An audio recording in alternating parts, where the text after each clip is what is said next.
पायामध्ये बघ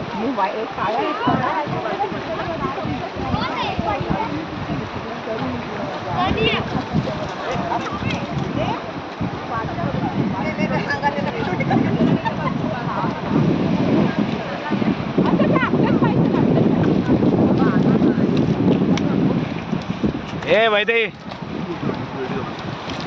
ए बाजूला बाजूला आणू इकडे. आपण इकडे उभं राहून फोटो काढू मस्तपैकी. लाटा आल्या होती. अगं इकडे उभं राहायचं आणि मागून फोटो काढायचा. आंघोळीला पाणी नाही कांदापोडी कांदापोडी काढूया. कांदापोडी काढूया. काढ फोटो काढ रे. माणसाला